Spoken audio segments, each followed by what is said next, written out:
Hello, everybody. This is Brian or Bear, depending on where you know me from. I'm coming to you for Friendly Neighborhood Gamer. Uh, so, a lot of folks I've talked to have wanted to run a board game or a role-playing game, but either they don't have the experience doing it, or they have some games that are difficult. Um, the whole purpose of this is that, hey, if you have a friend group but nobody has the time or effort to pour into that, you could definitely hire somebody to do that. That somebody could be me. That being said, nowadays, everybody and their brother knows about role-playing games, mainly Dungeons and Dragons, Pathfinder, that kind of stuff. You got Critical Role, you got Roll20, you've got a smorgasbord of different things. They're very fun games if you like your games to be on medium. I like a little bit more difficulty. I feel like if you take damage in a game, you shouldn't be able to take a quick nap and get right back up. That doesn't make sense to me.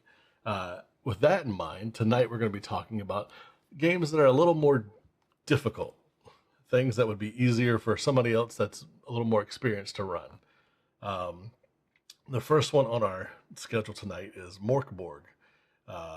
It is a rules light, but everything else heavy.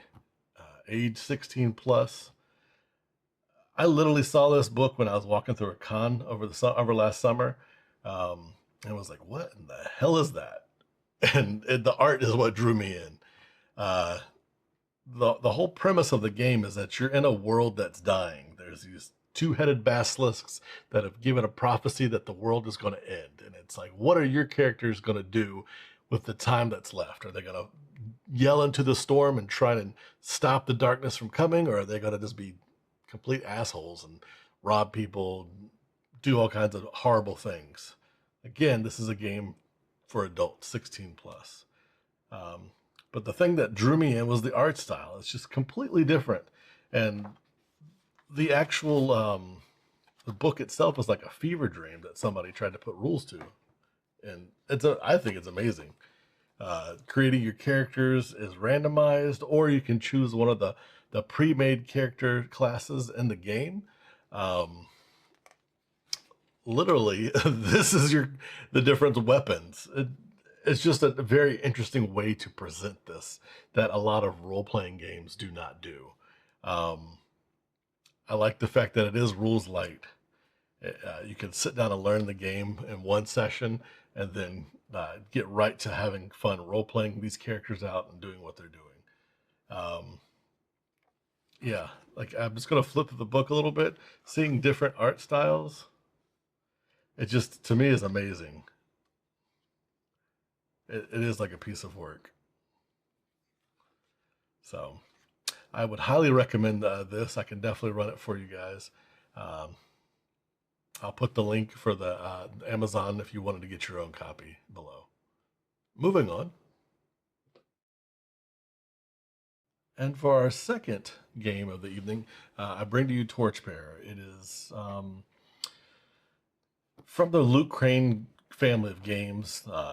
Burning Wheel, Mouse Guard, and Torchbearer are their main ones. Again, this is a game that's not set on easy mode. The world of Torchbearer is essentially it's difficult to go out into the wilderness. It's difficult to go out into these dungeons. Nobody wants to do it because the likelihood of surviving is very low. When you do come back in as an adventurer to town, the people in town don't want you there. You're crazy. They want your money because you're bringing loot in from going dungeon diving, but they don't really want you there because normally adventurers cause trouble. They cause bad things to happen in town. So like you get into town, they take your money, they give you the services, and then they're like, all right, leave. We don't want you here. And that's an interesting concept. So your character sheet's going to have essentially a paper doll type situation where you can hold certain things in your hands. Your body will have clothing on it, armor, that kind of thing. Your bag space is limited. So when you're in the dungeon, you're trying not to die. You're grabbing loot. I might have to throw stuff out because my bag only has 3 spaces, and money actually takes up spaces in this game. You find a new weapon. Oh man, now I have to decide what I want to lose and what I want to keep. to drag out. What can I get back to town to sell to these villagers and make more money to buy better gear to go back in again, level up and whatnot. The combat system is very interesting. It's based off of attacking, defending, and feints.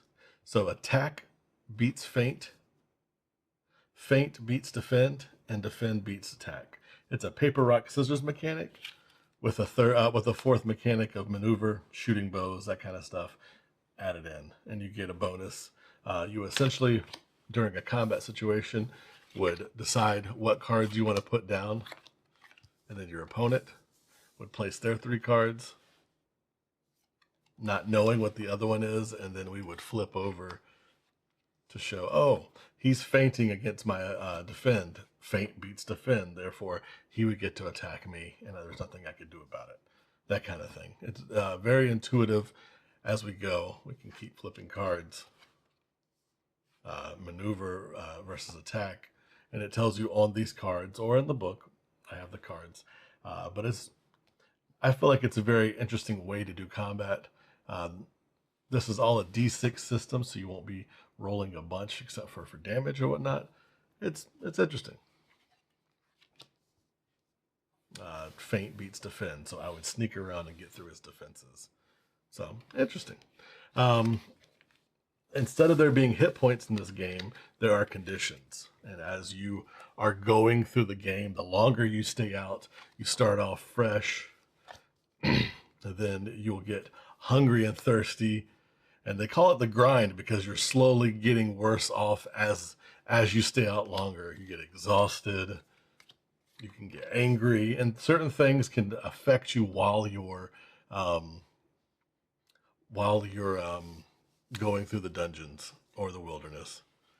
And this goes on and on to afraid, injured, sick. I'm throwing these out quick. And then there's finally dead. And as you get these more and more, your character's getting less and less. You're rolling less dice. You're not able to take certain actions. Again, it's called the grind. It's grinding you down.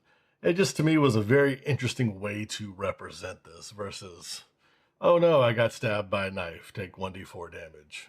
I'm still perfectly fine. Nothing's really wrong with me. I'm acting normal. Nope, now you're afraid and you can't do certain things, or you're injured, or you're fresh. You just left town and you get extra dice. It's an interesting way to frame this. Overall, I really recommend this game. Some of the players have had it to the table really enjoy it. Some of them really don't. Again, these are harder games that may not be for everybody. All right, moving on to the next one. So the last one we got tonight is a classic RPG style game. The first game we talked about, Mork Borg, was essentially a rules light. Torchbearer was middling. This one, Chonky Boy, classic, thick. It's got a lot of rules. It's rules heavy. This is based on essentially the old school D&D style from way back in the day when D&D was dangerous and difficult. This is by Goodman Games. This is Dungeon Crawl Classic. If you haven't heard of it, there are so many modules and extra content out there for this, but this is the base game. The main thing that drew me to this was character creation.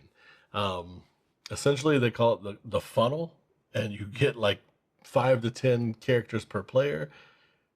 For whatever reason, these random people are going into a dungeon, and they are random. One could be a blacksmith, another one could be a wagoneer, another person could be a pottery maker. There's like a butcher.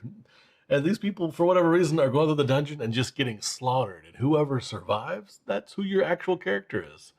They're level 0, and then when they survive, they become level 1, and they can progress to be an actual adventurer. This is going to be using all the dice. It's not a D6 or a D8 or anything like that. You'd be using a whole set, and it just really drew me in with that. The rules heavy portion of it, there's a rule for everything in this, but I mean, again, it plays pretty well. So, I mean, the artwork, it does have that feel of the 1980s. It's great artwork, but it does have that feel of it. I really enjoy it. I think it's a great game overall. Um, if you are interested in this or any of the previous games we've talked about tonight, I will have my Amazon affiliate links below.